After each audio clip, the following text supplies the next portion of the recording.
Bom dia. Louvado seja o nosso Senhor Jesus Cristo.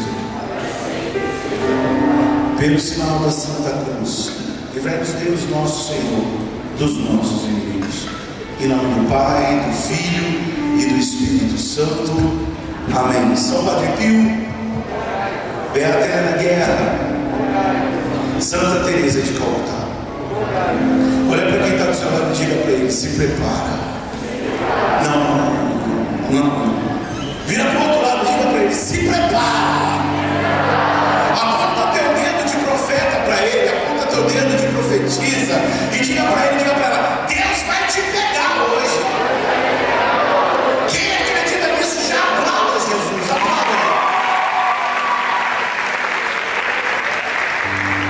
Estenda o teu braço direito mais alto que você puder e já disse para este lugar: eu profetizo que este dia será marcado na história, no coração de muitos irmãos, inclusive na minha vida, para a honra e glória de Deus e para a edificação da fé do povo de Deus.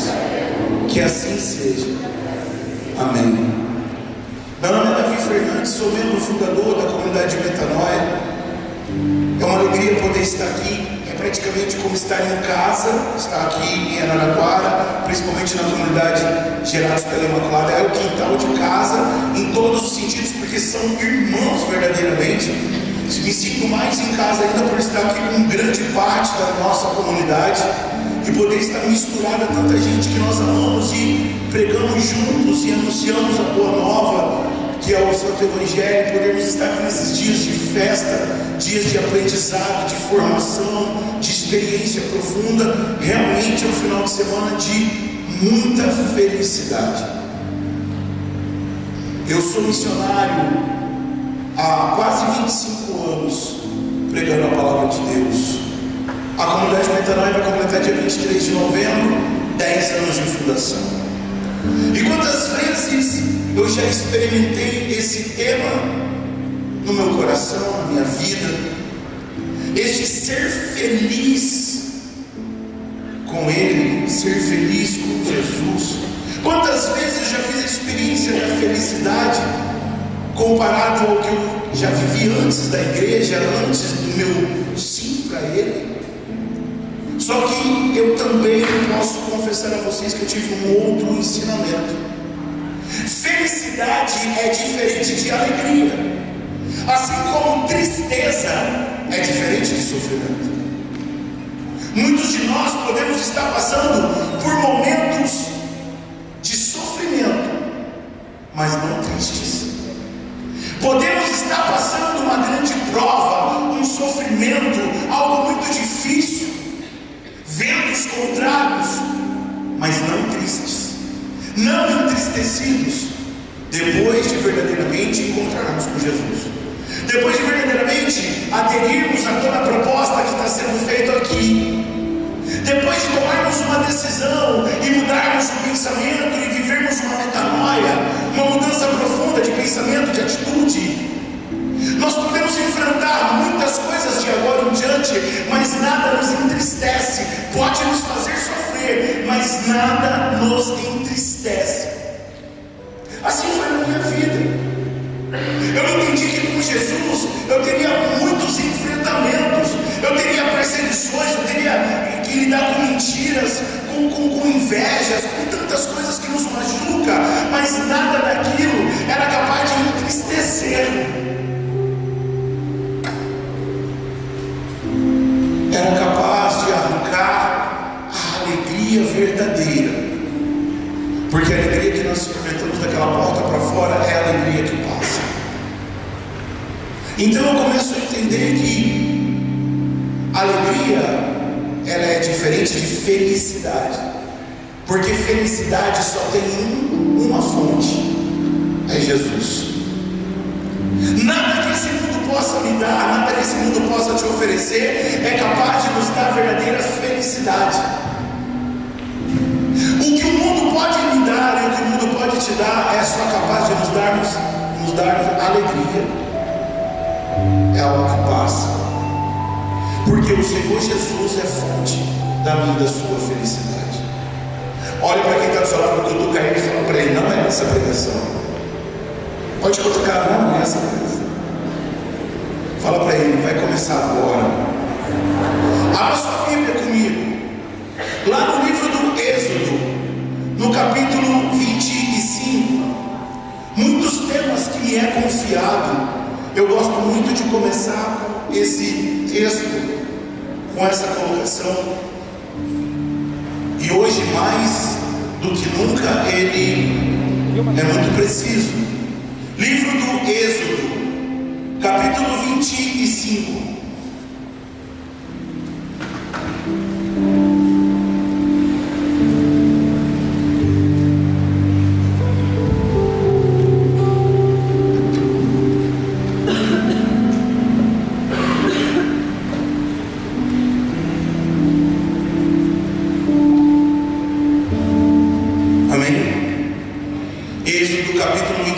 Versículo 8, e a palavra nos diz assim: eles me farão um santuário e habitarei no meio deles. Êxodo 25, 8. Eles me farão um santuário e habitarei no meio deles. Passa 3 páginas para frente, 4 páginas para frente. Êxodo capítulo 29, versículo 44. Deus continua falando. Êxodo 29, 44. Consagrarei a tenda de reunião e o altar. Consagrarei igualmente a Arão e seus filhos, para que sejam sacerdotes a meu serviço. Habitarei no meio dos israelitas e serei o seu Deus. Saberão então que eu, o Senhor, sou o seu Deus, que os tirou do Egito para habitar entre eles. Eu, o Senhor, seu Deus. Palavra do Senhor. Consagrarei a tenda de reunião e o altar. Consagrarei igualmente Arão e seus filhos para que sejam sacerdotes a meu serviço. Habitarei no meio dos israelitas e serei o seu Deus. Quando eu olho para as Sagradas Escrituras e começo a fazer um caminho de entendimento, de alegria e de felicidade, de tristeza e sofrimento, eu não posso começar senão por este meio aqui: entender o querer de Deus para a igreja, entender um Deus que já sonhava com a igreja, e Deus não sonhava de forma abstrata, não, Ele já sonhava onde Ele queria habitar, amém? E Ele diz o quê? Vocês construirão um santuário e habitarei no meio de vós. E Ele continua dizendo: o santuário ainda não estava pronto, amém? Então Ele diz: eis que consagrarei a tenda da reunião, o altar, e consagrarei igualmente Arão e seus filhos para que sejam sacerdotes a meu serviço, e habitarei no meio deles e serei seu Deus.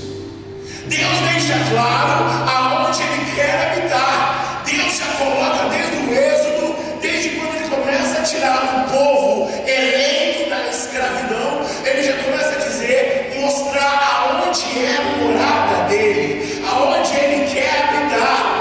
Ele quer habitar no santuário, Ele quer habitar onde tem altar e sacerdote, aleluia. E aí eu me pergunto: igreja protestante tem santuário, sim ou não? Abra sua boca, sim ou não? Por quê? Porque a igreja protestante não tem altar. Igreja protestante tem púlpito, mas não tem altar. Porque para ter altar precisa ter sacrifício, e para ter sacrifício precisa ter sacerdote. Igreja protestante tem santuário, sim ou não? Igreja protestante tem altar, sim ou não? Igreja protestante tem sacrifício, sim ou não? Igreja protestante tem sacerdote, sim ou não? Aí eu me pergunto: qual a única igreja que tem santuário, tem altar, tem sacrifício e tem sacerdote? Qual? Católica, apostólica e agora romana. Aplauda a igreja. Aplauda aonde Deus sempre pensou.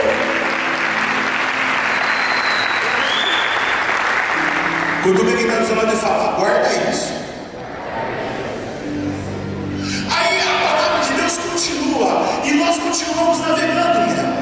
Chega um dia que a plenitude dos tempos, como diz o Santo Evangelho, chega e o Verbo se encarna no ventre de Maria.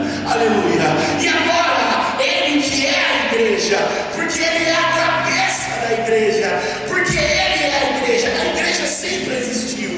Quando eu olho o livro do Gênesis, capítulo 3, versículo 15, quando Deus olha para a prefiguração do demônio, que a serpente diz para a prefiguração do demônio: eis que porém inimizade entre você e a mulher, entre a tua descendência e a descendência da mulher. Tem muitos irmãos, principalmente protestantes, que vêm dizer que aquela mulher do Gênesis é a igreja e não a Santíssima Virgem Maria. Mas eu lhe afirmo, conforme os doutores dessa igreja vêm nos afirmar, que a mulher do Gênesis é a Santíssima Virgem Maria. Por quê? Porque a igreja sempre existiu, porque a igreja é Cristo, a cabeça. Então, se a igreja sempre existiu e Deus quisesse se referir à igreja, Deus falaria: eis que ponho inimizade, porque a igreja já existia. Mas Deus não diz isso. Deus diz: eis que porém inimizade. Por quê? Porque a mulher na qual ele se refere ainda não existia. Mas quando agora eu chego no Novo Testamento e chego no Santo Evangelho, me deparo que na plenitude dos tempos o Verbo se encarna no ventre de mulher. Então a profecia que nós ouvimos nas pregações anteriores, a profecia do profeta mais messiânico, se cumpre. Ei, o Deus Verbo se encarna e se torna o Emmanuel, o Deus conosco. Aleluia.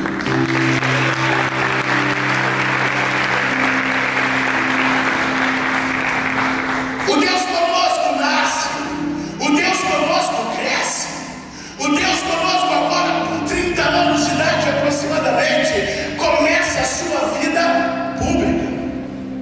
E logo no começo, agora olha de onde nós saímos, e eu chego no Evangelho de São João, no capítulo 1 de João. E no capítulo 1 de João, a palavra de Deus vem narrar o início do discipulado de Jesus. Até então, na face da terra, quem anuncia é João o Batista, na qual ele vem para aplanar o caminho. Ele vem dizer que ele não é digno de desatar as sandálias daquele que há de vir, na qual ele batiza na água, mas aquele há de batizar no fogo do Espírito. Aleluia. O tempo chega, o Senhor se apresenta, a profecia se cumpre. Jesus é batizado por João Batista. Mas agora em João 1, a palavra narra que novamente o Senhor está descendo a margem do Jordão. E quando João Batista vê o Senhor sozinho, descendo a margem do Jordão, ele aponta o dedo e grita: eis o Cordeiro de Deus, aquele que é de tirar o pecado do mundo. E naquele momento, alguns dos discípulos, que era discípulo de João, começam a seguir Jesus. E entre esses discípulos está o irmão de um tal de Simão.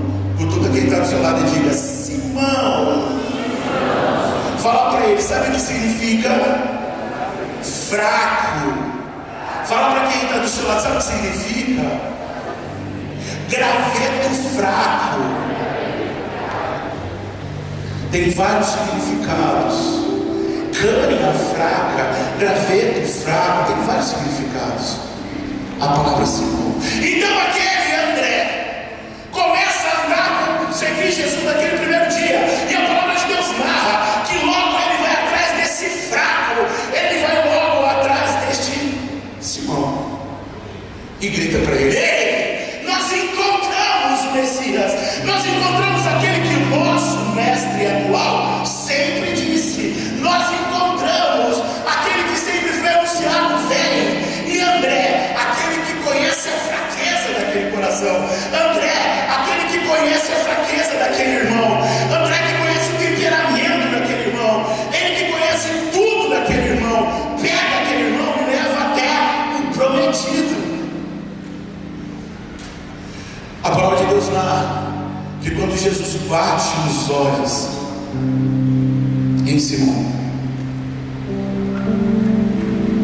Jesus diz para ele: você vai se chamar Cefas, Petrus, Petro, você vai se chamar Pedra. A mudança de nome não foi naquele instante, ali é um anúncio de Jesus para aquele homem que é muito complicado, para aquele temperamento difícil, para aquele temperamento muito vacilante, para aquele temperamento inconstante, para aquele temperamento talvez fraco. Você vai se chamar Pedro. A palavra de Deus narra que aquele povo começa a andar com ele, e agora este homem, este futuro Pedra, começa a caminhar com ele. A palavra de Deus narra que aproximadamente 2 dias andando atrás dele, 2 dias caminhando atrás dele. A palavra de Deus narra agora no Evangelho de João, no capítulo 2. Não sei se você percebeu isso. O Evangelho de João 2 começa narrando assim: 3 dias depois acontece em Caná da Galileia um casamento. 3 dias depois do quê? Por que o Evangelho já inicia dizendo isso? 3 dias depois. 3 dias depois do início desse discipulado de Jesus. Aqueles homens já estão andando há 3 dias com ele. Viram milagre, sim ou não? Viram milagre, sim ou não? Viram alguma coisa extraordinária, sim ou não? Viram algum coxo andar, sim ou não? Cego enxergar, sim ou não? Morto ser ressuscitado, sim ou não? Não viram nada. 3 dias já andando com ele. Mas quando chega naquele casamento, naquela bodas em Caná, a palavra de Deus narra que estava lá a Santíssima Virgem Maria. E a hora que a Santíssima Virgem Maria bate nos olhos dele, essa é outra pregação que eu amo muito, mas não é ela que eu quero fazer hoje. A hora que a Santíssima Virgem Maria, aquela que tem a plenitude, aquela que é plena da graça de Deus, eu e você podemos ter por misericórdia um ou outro, mas ela não. Ela tem a plenitude, ela tem todos os dons, aleluia.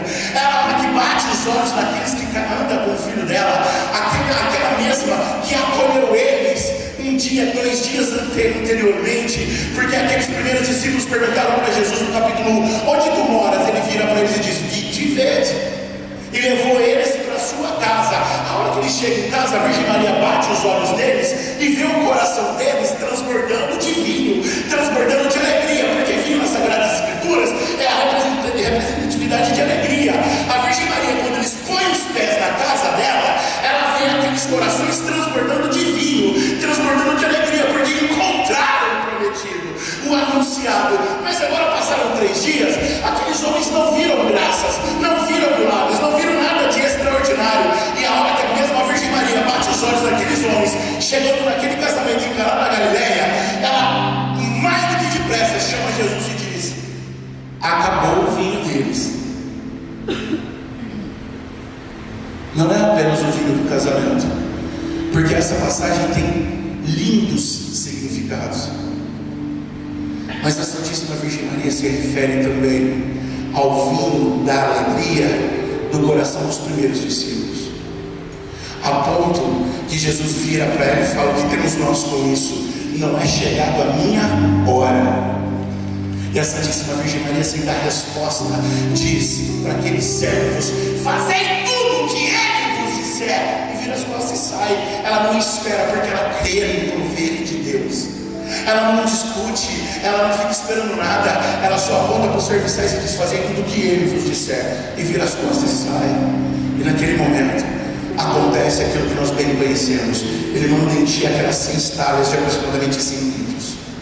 No caminho a água se transforma em vinho. E João 2,11, a palavra de Deus narra o seguinte: aconteceu em Caná da Galileia o primeiro milagre de Jesus, manifestou a sua glória e os discípulos creram nele. Aconteceu em Caná da Galileia o primeiro milagre, manifestou a sua glória e os discípulos creram nele. Por que que a palavra de Deus faz questão de mostrar isso? Porque os discípulos, os primeiros, estavam com dúvida. E entre esses primeiros, sabe quem que estava? O fraco. Sabe quem que estava? Aquela cana fraca. Sabe aquele que estava? O primeiro papa da igreja, no meio dos primeiros discípulos, e talvez com a fé balançada, porque caminha atrás de não ver nada, um temperamento difícil, um jeito difícil, um temperamento inconstante, talvez como um monte de gente que está aqui, que começa um monte de coisa, mas não termina nada. Tem gente no meio de nós que tem um monte de livro em casa, até no plástico, compra, mas não consegue terminar. Talvez esse era o temperamento desse homem fraco. O vinho dele está acabando. O primeiro milagre acontece. A palavra de Deus continua. Aquele homem ainda volta a pescar. Aquele homem ainda volta para as suas obrigações. A palavra de Deus marca que certo dia o Senhor continua agora, começou o seu ministério. O Senhor agora está ensinando uma multidão. O Senhor agora está ensinando uma grande multidão. E quando ele chega lá naquele lago, naquele grande lago, mais de 22 quilômetros de norte a sul, mais de 12 quilômetros de leste a oeste, conhecido também como Mar da Galileia. Quando ele chega na beira daquele lago, ele vê aquelas barcas paradas, e ele escolhe justo a barca de quem? Que é alguém que já era familiar a ele, daquele tal de Simão. Ele entra na barca de Simão e fala para ele: ei, vai um pouquinho mais para lá, vai um pouquinho mais para o fundo. E aquele tal de Simão estava cabreiro, porque outra coisa não deu certo. Pescou a noite inteira, e além de não ter pego nada, estava com rede quebrada. Além de não ter pego nada, estava um prejuízo. O povo estava consertando rede. Temperamento difícil, inconstante, nervoso. Ele escolhe a barca dele, pede para se afastar, e ali ele continua liberando palavras sobre o povo.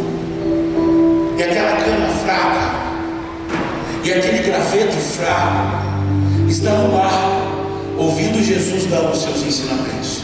E quando Jesus termina, Jesus fala para a cana fraca: ei, lança a rede, pesca de novo. Sabe por quê? Porque o Senhor soube o mais íntimo do coração daquele homem. O Senhor já tinha designado: meu irmão, nisso que você faz hoje,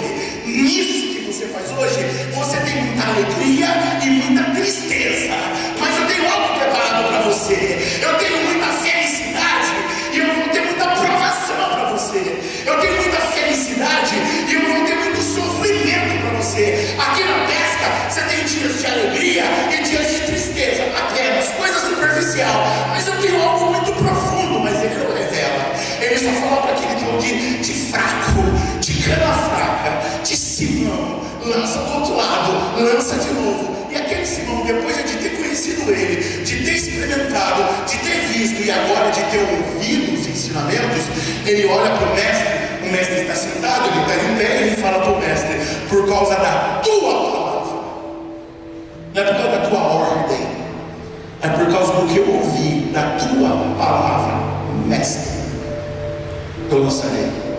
Lança, a rede volta, quase se rompendo, e naquele momento o tal de Simão tem uma alegria, mas não uma felicidade. E naquele momento aquele homem recebe um convite para mudar a história da vida dele. Naquele momento ele recebe uma proposta: nessa vida você já teve muita alegria e muita tristeza, muito ganho e algumas perdas, mas eu te proponho algo melhor, algo mais profundo. Fecha teus olhos em nome de Jesus. Ei, eu não estou aqui contando história bíblica, não. Eu não tenho culpa que você não se preparou. Eu não tenho culpa que você não orou e falou: Senhor, fala comigo nesse congresso, me norteia a minha vida e minha vocação, porque a palavra é para a tua vida. Eu não vim para contar história bíblica, eu não vim para chover molhado. Ei, talvez o fraco, a fraca, o inconstante,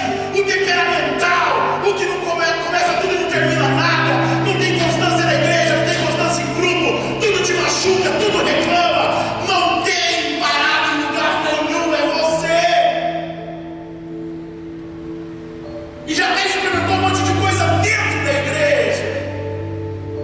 Já experimentou um monte de momentos, mas não tem constância. Participa talvez de comunidade, de missão, de apostolado, eu não sei. É para você. Naquele momento, como agora, o Senhor faz uma proposta. Você não vai mais pescar peixe. Você vai pescar homens a partir de hoje. É almas. Chega de você vir para congresso e só ouvir a história dos outros. Vai começar um novo tempo na história da tua vida. E você vai começar a escrever a tua história com Deus. E daqui uns dias é você que está com o microfone por esse Brasil afora, não mais contando a história dos outros, mas você vai contar a tua história com Deus. É você! É você que vai mudar agora!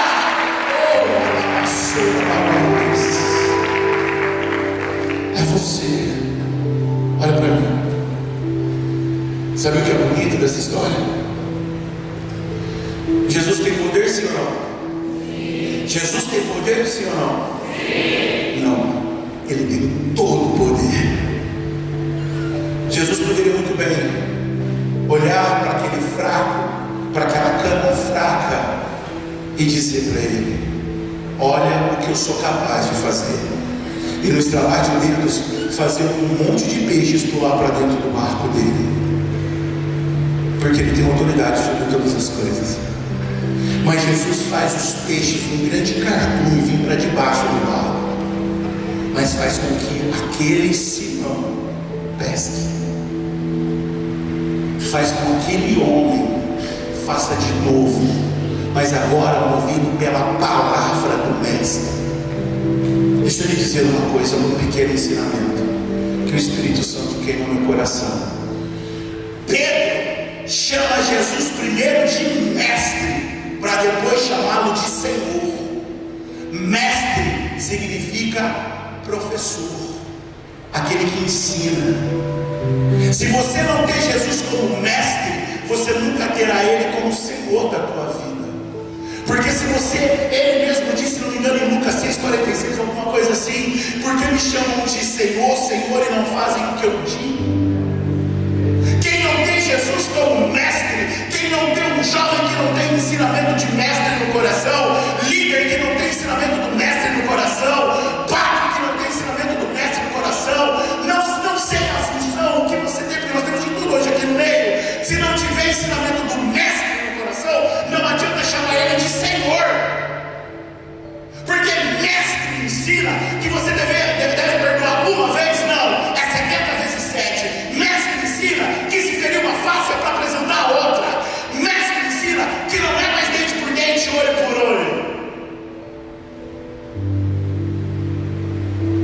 O mestre nos mostra que há muitos caminhos de provação, há muitos caminhos de sofrimento, mas se prepara, porque você vai ser muito feliz seguindo o mestre. Porque nós podemos ser felizes e estar passando momentos de sofrimento, porque sofrimento nenhum é capaz, tristeza, sofrimento, seja o nome que você quiser dar para coisas ruins, é capaz de tirar a sua felicidade, cuja fonte é o seu mestre. Está tudo de perna pro ar, alguém veio a falecer na sua casa, alguém perdeu o emprego, a enfermidade bateu, mas você sabe a quem você segue, você sabe onde os teus olhos estão fixos, você sabe quem é o Senhor da tua vida e quem é o mestre da tua vida.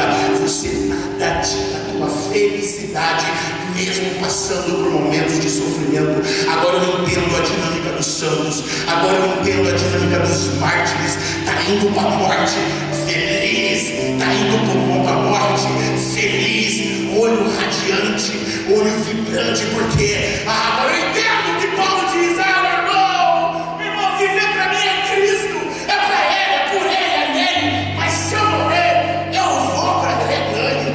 Viver para mim é Cristo, morrer é ganho, porque se eu viver, eu vou viver para Ele, nele e por Ele, mas se eu morrer, eu vou para os braços dele. Aplauda isso.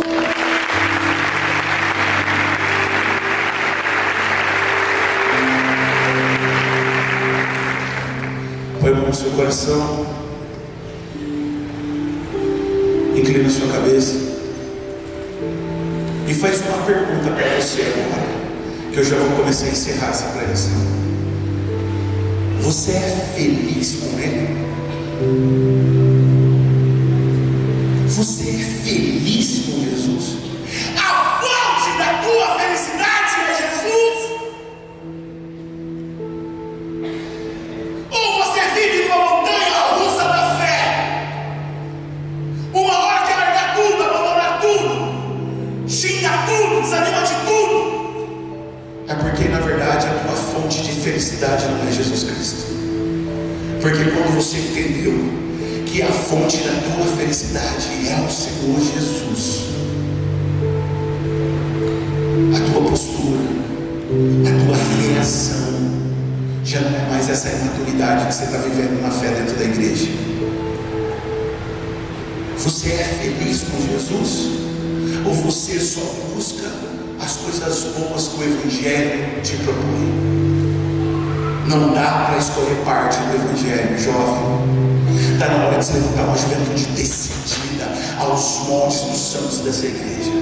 Está na hora de levantar uma juventude que faz os olhos brilhar e dizer para o mundo ouvir: eu sou muito feliz com Ele. Mas as pessoas vão falar: mas eu conheço a tua vida, eu conheço a tua família, eu conheço o teu pai está no alcoolismo, a tua mãe está na depressão, teu irmão está na droga. Eu sou feliz com Ele, mas eu conheço a tua vida, vocês passam dificuldade, vocês são os mais pobres do bairro, da cidade, da família.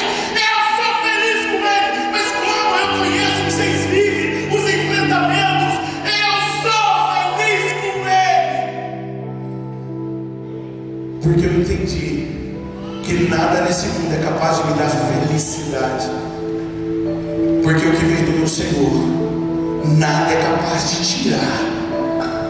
A pergunta que eu faço mais uma vez: você é feliz com Ele? Ou agora, refletindo e pensando, você começa a entender que nunca você fez uma verdadeira adesão por Jesus? Esse é o dia de nunca mais nós esquecermos a história da nossa vida, porque eu escolho ser feliz com Ele. E eu entendi que eu posso passar por sofrimentos, mas nada arranca mais a minha felicidade, porque eu entendi qual é a fonte dela. Olha para mim, eu preciso encerrar. Ele começa a pescar almas, amém? Ele vê milagres, amém? Ele está em quase tudo que você possa pensar, amém? Aconteceu algo incrível.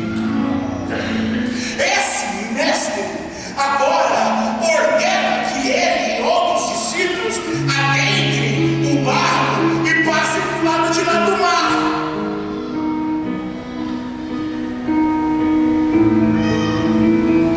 E a palavra de Deus diz que lá pela terceira, quarta vigília da noite, entre 3 e 6 da manhã, o barco já longe, 20 estádios, não sei quantos estádios já de distância, um vento começa a balançar o barco. Um vento muito forte. E aqueles caras ficam tudo louco, de medo. E tem uma coisa muito engraçada, que dentro do barco eram poucos ali que eram pescadores e tinham intimidade com as águas. Tinha muito ali que talvez não sabia nem nadar. E dentro daquele barco, os caras já morrendo de medo, de repente um deles olha no meio das ondas, amanhecendo, escuro ainda, mas ele vê alguém andando sobre as ondas, e alguém grita: é um fantasma! Sabe o que é engraçado?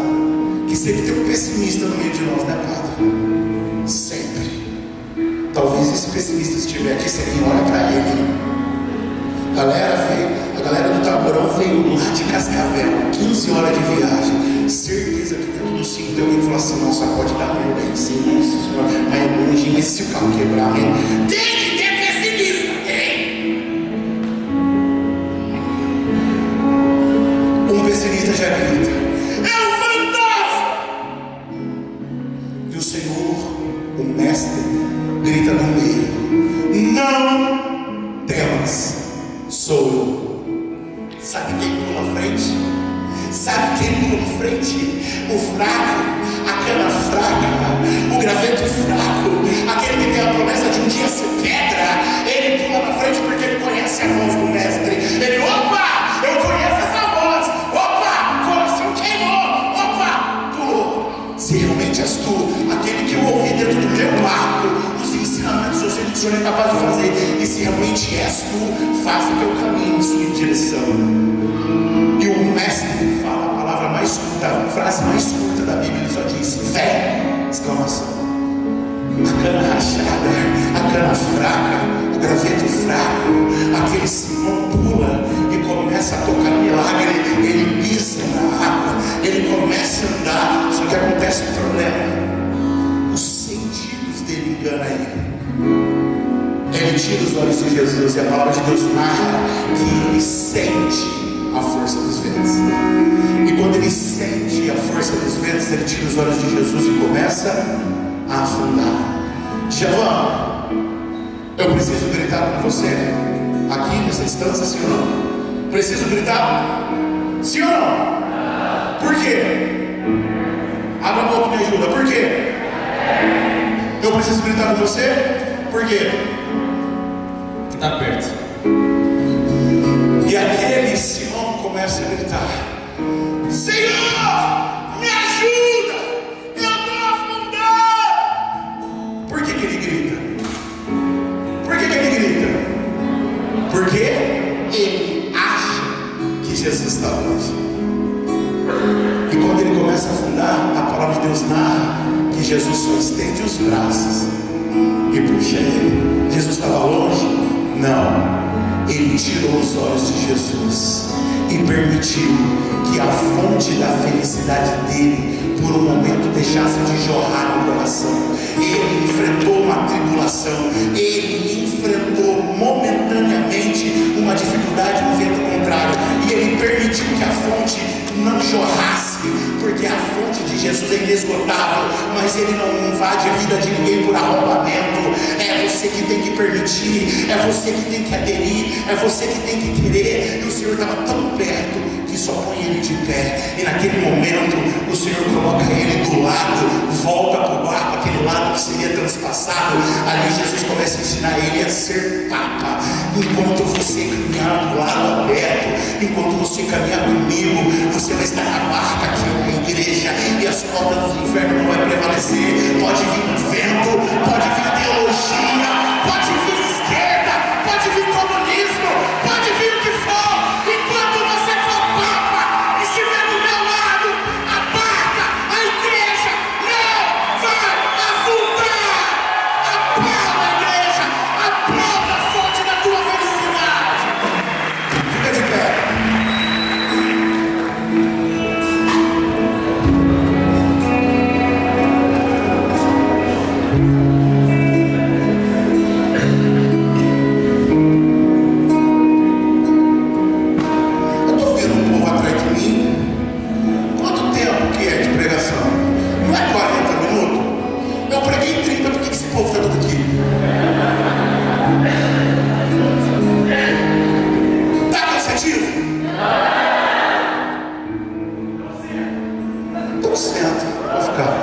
Nós já vamos encerrar.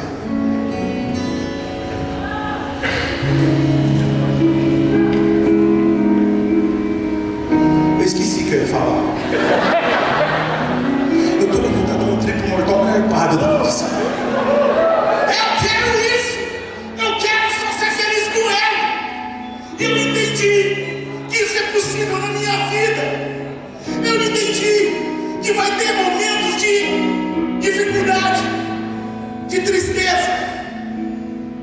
Vai ter momentos difíceis, mas eu preciso entender qual é a fonte da minha felicidade. Eu preciso de uma vez por todas assumir aquilo que de fato eu sou. Quando eu comecei dizendo sobre a igreja, que é o lugar que Deus sempre sonhou, esse mesmo cana fraca, essa mesma Esse mesmo Simão, depois de experimentar tudo isso, acontece uma coisa muito linda. A palavra de Deus narra lá no Evangelho de João, capítulo 1, que quando André traz Pedro, a palavra de Deus narra que Jesus põe os olhos nele e diz que ele se chamaria Pedro. Acontece que no meio do caminho, depois de viver tudo isso, ele nega o Senhor Jesus. E quando ele acaba de negar, o galo canta. E a palavra de Deus narra que Jesus põe os olhos nele. E naquele momento, o olhar de Jesus é o mesmo olhar do chamado. É o mesmo olhar de esperança sobre ele. E mesmo no momento que parecia que era um suicídio espiritual, acabei com tudo, virei as costas para tudo que vi, que andei, acabou. Naquele mesmo momento, o Senhor bate os olhos nele. Não perca a esperança. Vamos continuar. Acontece tudo o que aconteceu com Jesus. E agora o Senhor ressuscita dos mortos, começa a caminhar com eles. E certo dia, antes de ter a sua ascensão aos céus, eu vou ficar louco agora, ele senta com o fraco e olha para o fraco e diz assim: ei fraco, ei cana fraca, você me ama? E ele olha para Jesus e diz: eu te amo, Senhor, tu sabes que eu te amo. E o Senhor fala para ele: então apacenta os meus cordeiros. Diga quem está do seu lado e fala: ouça isso, apacenta os meus cordeiros. E pergunta a segunda vez: ei fraco, tu me amas? Ele diz: sim, Senhor, tu sabes que eu te amo, então apacenta as minhas ovelhas. Ei fraco, se me ama, tu sabes tudo, então apacenta o meu rebanho. Chegou a hora que você precisa de uma vez por todas assumir. Chega de experiência, chega só de ver, chega só de participar, chega, está na hora de você assumir um papel importante. Chega de contar testemunho do outro. Quem é músico, pregador, quem canta, quem ergue o braço, mas não você puder ter medo, vergonha, não pode erguer, pode erguer. Chega de copiar a pregação dos outros. Está na hora de pregar o teu relacionamento com Deus. Chega de cantar canção dos outros, porque quando eu canto canção dos outros, eu estou cantando a experiência dos outros com Deus. Está na hora de você cantar a tua experiência com Deus. Chega! Ser feliz com Ele e não ter momentinhos de alegria. Naquele momento em que o Senhor fala isso para ele, deu a oportunidade dele se recompor, psicologicamente falando. Mas aquilo passa. O Senhor tem a sua ascensão no céu. Amém? Amém? E aproximadamente 7 dias depois, acontece a festa em Pentecostes. Jerusalém, cheia de judeus de várias nacionalidades. Festa das colheitas, festas de Pentecostes. Todos trancados no andar superior. A igreja sobe com medo e se tranca, mas obediente, porque ele mandou não se afastar de Jerusalém até que se cumprisse promessa. E quem que está ali? O primeiro Papa, aquele que outra hora era fraco, inconstante, aquele que era difícil, temperamental, aquele que era terrível, está lá, trancado naquele andar superior, no andar de baixo, a mãe da igreja. 7 dias aproximadamente, esperando o cumprimento da promessa. Naquele momento, sabe o que Pedro está fazendo? no cenáculo de Pentecostes, Pedro está apacentando os cordeiros. Sabe por quê, Padre? Porque aqueles homens, na hora que saíssem dali, iam sair para nunca mais voltar. Todos eles iriam ser martirizados, todos eles iriam ser assassinados, todos eles iam ser sacrificados por causa do Evangelho. E naquele momento, Pedro, firme no meio do cenáculo, ele, a presença e a determinação dele, não deixa que ninguém mais saia. Vamos ficar até o fim, vamos ficar apacentando ali os próximos cordeiros. Estava acontecendo naquele momento. De repente, a palavra narra que um vento impetuoso arrebenta a porta, arrebenta a janela, e aquele povo que estava orando de forma unânime, aí eles abrem os olhos assustados, e quando eles abrem os olhos, aleluia, línguas de fogo, línguas de fogo começam a pairar, eles ficam impactados, mas essas línguas de fogo, junto com aquele vento impetuoso, começa a descer sobre aquele povo, e ali está o primeiro papa na igreja, e naquele momento, o que era fraco é tomado pela força do Espírito Santo, o pneuma da igreja, e aquele homem, agora cheio do Espírito Santo, mete o pé na porta, faz o primeiro discurso de 5 a 10 minutos e converte 3.000 homens. Aplauda